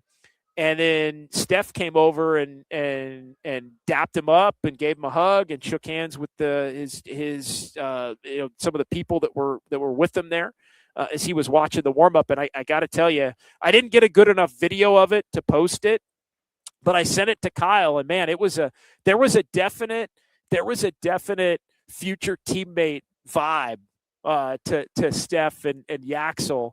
But we'll see what happens. Again, I think Yaxel's somebody, if the Warriors do end up, still could be 11 if they lose on Friday. Obviously, if they win on Friday, it's going to be 15. I think Yaxel's going to be gone, somewhere in that 9 to 15 range. I don't know that he's getting to 15. Maybe he gets to 11, but I don't think he's getting to 15. But it was interesting to see Steph show a real fondness to Yaxel Lindenberg, the player coming out, the national champion, Michigan Wolverines. Let's keep it rolling here. One more. When Steph left the first quarter with under 3 minutes left, I thought they were cooked. Yeah, normal sub, but I think a lot of people did. And look, Steph was a +1 at that point. There were points in this game you look up, and it was the Warriors were winning big when Kawhi was out. And I got to tell you, the Warriors also won this game. Start of the second, start of the fourth quarters.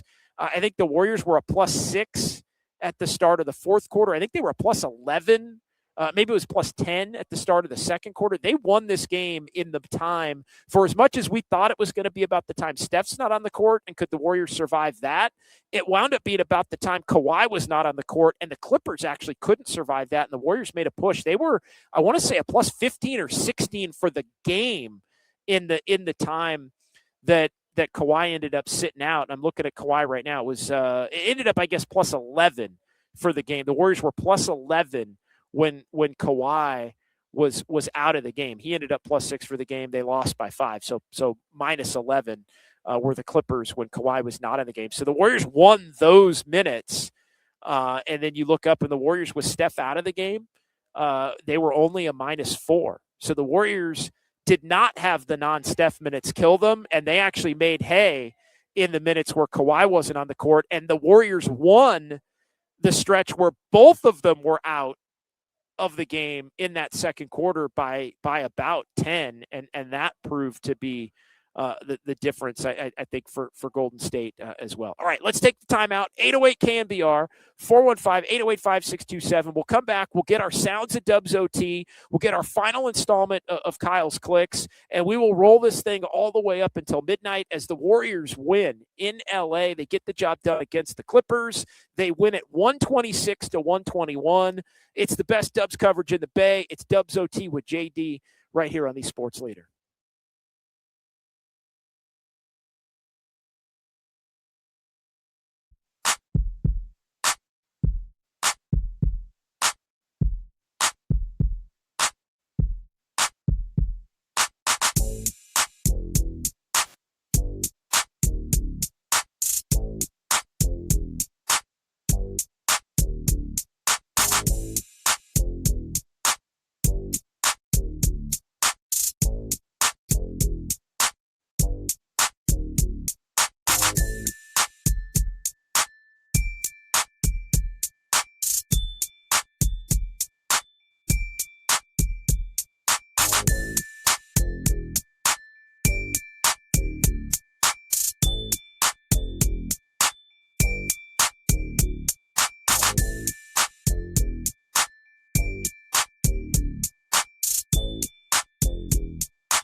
NPR presents the sounds of Dubs OT. I can see the headline now. Kerr says Warriors better without Curry. No class, no ball. I want to get my joy back. I'm happy here, off the court. Now here's John Dickinson. All right, final segment. Dubs OT. Warriors win 126-121. They do the unthinkable, rallying from 13 down in the fourth. They outscore the Clippers in the fourth by 11, 43-32. And the Warriors advance, survive and advance, NCAA tournament style, as the Warriors will hit the skies for Phoenix from Los Angeles tomorrow. Late morning, early afternoon, and gear up to take on the Suns coming up on Sunday in another elimination game. If they win, it's on to OKC and a date with the defending champion Oklahoma City Thunder. You knew Steph Curry and Draymond Green and Steve Kerr weren't going to take the easy route out the door here to close out what's been, for the most part, an incredibly disappointing season due to injury. But one for the OGs, one for the memory book and the memory bank here for the Warriors tonight in Los Angeles. All right, let's get to our Sounds of Dubs OT. Let's get a couple of Steph Currys, and then we'll do a Steve Kerr. Actually, looks like two Currys, two Kerrs, and two Draymond Greens on what was a thrilling, I think safe to say, win of the season for the Warriors to keep their season alive. All right, here is Steph shouting out a bunch of different guys for coming up big in the biggest moments. You look at the guys on the floor down the stretch. I mean, everybody contributed, but the guys on the floor down the stretch, beginning of the fourth quarter, KP hitting some big shots. He's the champion.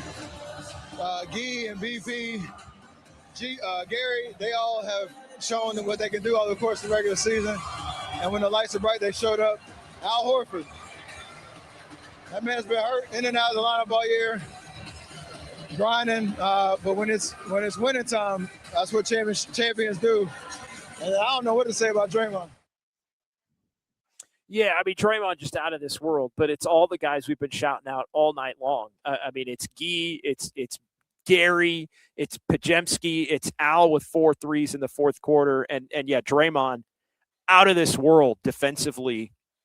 As the possessions for the Clippers became more meaningful because the Warriors were putting pressure on them, scoring on the other end, you could just feel Draymond raising the intensity level of his play defensively to the point where if you gave him an opportunity to carry the night through, you just felt like he was going to figure out a way to get the job done, because we've seen him be able to do it. Can't dial it up every single night. He sure as heck can't dial it up every single night in the regular season. But my goodness, you want a war daddy. You want a freaking war daddy in the biggest moments of the biggest games. And it's Draymond Green. I mean, all the little things, the defensive pressure, the intensity. I mean, it's just – and on the other end of the court, it's Steph. I mean, it's just – two absolute, in their own ways, war daddy type players. And again, they rolled the clock back in a pretty special and meaningful way. But without all of the contributors that Steph shouted out there, they don't win this one. More on Draymond, though, here from Steph. We talked about the defensive performance and prowess of him down the stretch. I mean, that was as impactful. It felt like a 7, 9, and 6 game you could have, but he did have 4 steals as well. So here is Steph shouting out Draymond and locking in on what he was able to do tonight defensively. But Draymond defense on Kawhi all night. 2 big steals. That's why I love this team, and they're thankful that we had an opportunity to come out and just win one game. Now we got to do it again. Yeah, the joy and then the exasperation. I got to go do it again. But again, now I think they'll really feel like they're playing with house money on Friday night, and a chance to have an opportunity to do it again and get to the playoffs. Let's keep it rolling here as far as Dubs OT, and this is our Sounds of Dubs OT here on the Sports Leader. Steve Kerr on the comebacks tonight and being down by double digits, what felt like every time you looked up, it's like, oh, Warriors are down 10. And then you look up again and they're, punching back. If the Warriors don't have that fight, they wind up losing this game 5 or 6 different times throughout the course of the night. So here is Steve Kerr leaning into the Warriors' ability to take punches and then to keep punching back.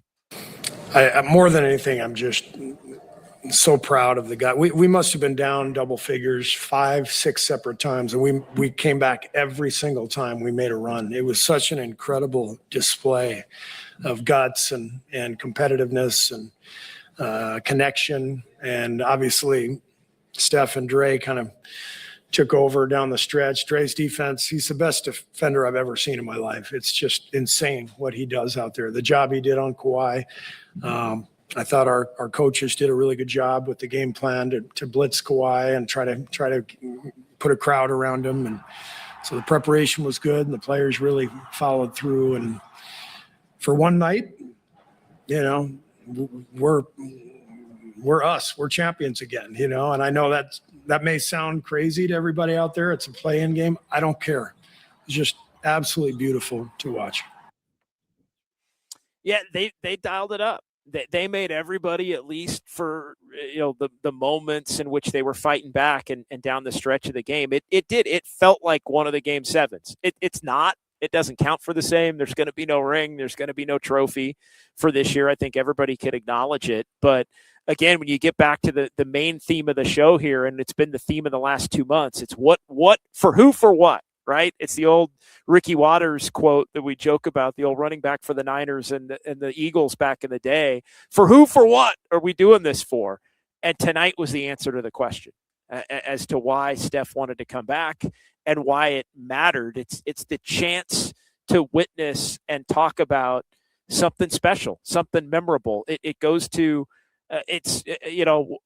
I say this somewhat tongue in cheek, but I do think this is an important thing. And obviously the Giants are not right now at a point where it's working out for them, and certainly things can change. But I go back to Buster Posey.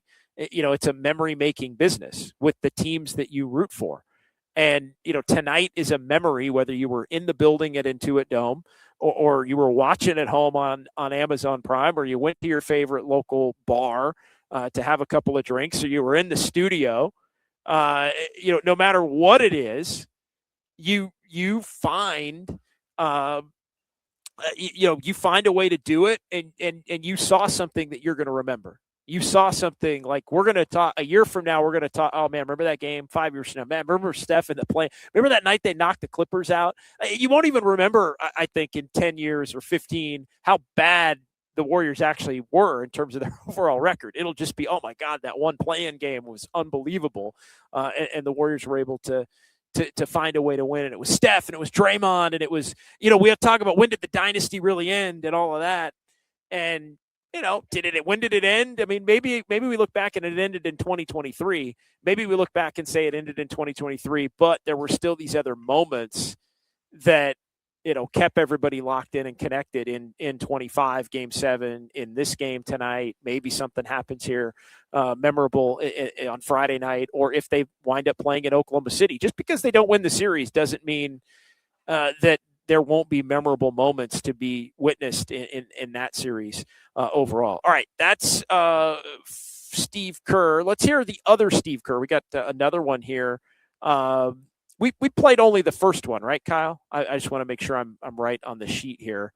So yeah, here's what Steve Kerr had to say about the overall just effort from his squad tonight. I mean, it's why I'm smiling up here. It's why I'm just so elated with what I witnessed just now. Just absolutely beautiful. So many guys, every guy came in. I thought Melt was really good at both ends, and Gee scoring 20 points. He's a plus 16 out there. BP giving us 40 minutes. He has to because of our age and the injury situation, and just wonderful to see the group connected and fighting and making the most of this opportunity. So there you go. Yeah, and they did fight. And again, look, maybe they lose on Friday. Maybe they go on and face OKC. But again, I think, and I'm looking here at Pat H. Beating the Clippers 9-10 is very low on the memory scale. Okay, yeah, it might be low on the memory scale, but it is something that you're going to remember. Pat H, give me the lottery pick. Okay, that's fine. And look, if it works out that way, it works out that way. If it doesn't work out that way and you get to witness a couple of special games, you know what? So the heck what? Because it's not as if the Warriors have shown that they're going to make the right pick with that pick either way. I just don't I just don't see how anybody could look at tonight and go, give me the lottery pick. But I mean, hey, there's a whole, I'm not going to say it. I'm not going to say it. I was going to say it. I'm not going to say it. We got more shows to do. we got more shows to do. Pat H almost got me. Almost got me. I'm not going to do it. Yeah, forget that. Give me OKC, says Dicko. Bring on OKC. JD, were there more Dubs fans or Clippers fans? There were more Clipper fans, but there were a lot of Dubs fans, and they were really freaking loud. They weren't really noticeable until Steph got cooking in the third, and then they were noticeable every time the Warriors would hit a big shot, and they were really freaking noticeable. The Warriors were going for 43, and Al was making 4 threes, and Steph was doing his thing with Draymond to help put the game away. All right, let's get a couple of more here cuts. Couple of Draymonds. Draymond did it defensively, but the Warriors down the stretch don't do it without what Steph Curry did in the third and fourth quarters, and in particular what Al did in the fourth, hitting the 4 threes. Here's Steph giving here is Draymond giving a nod to Steph and Al Horford. I'm exhausted, but it feels good. You know, this was a back and forth game. They made a run, we made a run, they made a run, and we got the great Steph Curry and the great Al Horford, and they took us home. It was a beautiful thing. That reminded me of that one clip. You know the clip I'm talking about, Kyle. We remember the Draymond. God, what was the Draymond? He made it. They made a run. And the great Al Horford. You remember the clip I'm talking about? He hit me, I hit him. He hit me, I hit him, or something. Yeah. Oh. It might be in the losing shed close. I might have to dig that up. It was you got to dig that. Yeah, you got to dig that one up. You got to dig that because that when Draymond was going back and forth, it made me think of that. It made me think of that quote, and I can't remember the exact quote. But let's and what Draymond was talking about. Let's hear our final Draymond clip as he again gave everybody the praise to allow for what Steph Curry did, truly in spectacular fashion. So let's hear Draymond handing out the praise tonight here post-game after the Warriors get the win. This is the one of those 41 that if we lose, we go home. And we don't want to go home. We want to keep playing. Anytime you got Steph Curry, you got a chance. So it's on all of us to do our parts to give him a chance to show his greatness. Everybody did their part. Brandon Brzezinski was huge. Everybody did their part. Guy Santos. And we allow him to be Steph Curry. There you go. Yeah, Guy and BP, the two young guys who definitely showed up and showed out. Danny Golding, I'm going on Friday night here in the Valley, JD. Dubs fans are going to take over. I can't wait. Yeah, that's going to be interesting. That's a tough one because you didn't know the game was going to get played, right? It was kind of game. Everybody in Phoenix is thinking win the first one, and then they're playing in the playoffs at some point next week, and then they lose it. And so I got to think there's a lot of tickets to be had, or at least there were a lot of tickets to be had for that. Like, that's the game that nobody really wanted to be played if you were the Suns or if you were a Suns fan. And now it becomes an elimination game against the Warriors. So I would think there would be a lot of opportunities for Warrior fans, Danny, to get into the building. And yeah, Danny saying I bought TBD tickets on Monday, LOL. So there you go. On the off chance that it wound up being the Warriors taking on the Suns, that's going to be interesting. Tomorrow night, Robert. I'm going to be on with the guys. I'm going to be on with Murph and Marcus tomorrow. I think 6:50 or 7:50. Stay tuned on that. But I'm going to be on with those guys early. We do have an early Giants game tomorrow. So it's going to be the Giants and the Reds, game 3 of that series. I think a 9:40 Pacific time first pitch. So I'm going to be on with Silver now from down here in SoCal, right around 12:30 or 1, whenever the Giants game is done, and then head for the Valley coming up tomorrow evening. So I've got some time to catch up on a little bit of rest in and around the Giants games and the shorter show tomorrow with G Silver, and then hopping on that plane to head east toward Arizona and the Valley, and then we'll see what's to come. There's dips and peaks, and then you dip. Was it that one? It's another good. That was not it. Oh. That was not it. But there was one where he says, I did this, and then he did this, and he did it. I say something, he say something, I say something, he say something. Oh wait, is it the I say something, he say something now, or like he says? I think that one. It's that one. That's what that clip reminded me of. That's what I can't remember what that was in reference to. He said something back. I said something back. That's the one. That's the one. That's the one. Read the Steed. It was when he was arguing with Buddy Hield. Was it Buddy Hield? Okay. Was it? It was a friendly argument. That's pretty funny. But yeah, that's what that clip reminded me of. You want to play it one more time? Play the Draymond from tonight one more time, and then we'll play the. It was the first Draymond of the two, and then we'll go ahead and just roll that. And then this is the one of those 41 that I'm exhausted, but it feels good. You know, this was a back and forth game. They made a run, we made a run, they made a run, and we got the great Steph Curry and the great Al Horford, and they took us home. It was a beautiful thing. That part, and then now the other one. Now he said something back. I said something back. He said something back. I said something back. They made a run, we made a run. They made a run, we made a run. Just the Draymond cadence. The Draymond cadence there. All right, let's wrap it up. We got about 3 minutes here in the chat. The great Al Horford as well. JD about to get hyphy in the desert. Yeah, we're gonna have a good time. I like going to Phoenix. Phoenix is one of my favorite spots. So to get Phoenix out of this. JD grab a red shirt on the way out. You know what? I was thinking about that earlier, and I may have missed my opportunity, but we'll see. I may have missed my opportunity. It looks maybe like there's one still around. I'm scanning around here as the cleanup crews have kind of come in and done their thing. Clippers lost because they made him take off his Golden State gear. Yeah, man. Like, look, if you want to sit in that end zone in that section. And it sounds like our guy bought the ticket in that section intentionally, but I've heard they make you wear and they give you the shirt. It's on the seat. So they make you wear it. Otherwise, forget it. I was about to say that's a bold play, you know. It is, but I think it's like in the fan code of content or conduct and all that code of conduct basically that they can. That they are allowed to do it in those specific sections. I think Ben already tossed that Clipper shirt by the sounds of it. Man, I would keep that. What a story behind that Clipper shirt. What a story behind that shirt, man.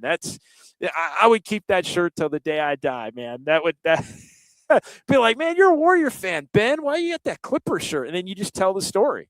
Be like, yeah, I was in LA. I was at this playing game, and they said if I wanted to sit there, I had to keep it on. And, man, I kept it on. And then Steph Curry and Draymond and Al Horford and Guy Santos cooked their ass, and they won the damn game.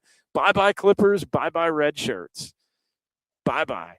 All right, what if the season turns into We Believe 2 where they make it into the playoffs and take out OKC? I don't think that's enough for me to comprehend at this point. I can't even think about it. I'm not going to think about – we're going to have plenty of time to think about OKC if the Warriors win on Friday night. Game 3 versus OKC giveaway T-shirts. Always believe. By the way, I'm not going to run through it all right now because we're short on time. But if you are the kind that wants to look ahead, the schedule is out for the first round. If it comes to fruition, the schedule is out. All the games. Including the games that would be at Chase. So take a look start planning accordingly if you need a couple weeks notice to add some Warriors to your life that you didn't think you were going to get to close out the back half of April. Steph needs to be added to the controlled substance list. Addicting AF. All right, let's get our last one here. Now, time for the Dubs OT comment of the night. I thought I was trying to guess which one it would be. Kyle McKiernan, JD is done, then Warriors made a run, then JD made a run, then the Warriors made a run. Exactly. JD's done, Warriors make a run. Then JD made a run. This was a back and forth game. They made a run, we made a run, they made a run. I say something, he says something, I say something. No, he said something back. I said something back. He said something back. I said something. I thought you were going to go with this one, Kyle. If we want to beat OKC, Kerr needs to play Bassie. Let Bassie eat. Well, I mean, that's just true. Let Bassie eat. All right, we got to get out of here. For Kyle and for Jordan and for Overnight Dave, and who am I forgetting? That's it. Everybody in the chat, everybody on the phones. We'll talk to you Friday night and tomorrow as well with Greg Silver right here on the Sports Leader. Good night. It's Steph Curry. 10 is on it. Bumped Curry.